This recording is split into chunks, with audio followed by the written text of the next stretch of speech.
Punta na kami doon sa taas. Madilim na ang lugar dahil walang kailaw-ilaw dito. Shush! Sa hindi namin inaasahan na meron na palang langgam na kumakagat sa amin. Mag-stack. Panas ba? Talaga. Dami langgam.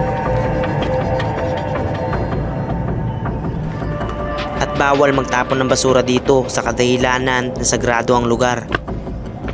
Oh, shoot. Taas.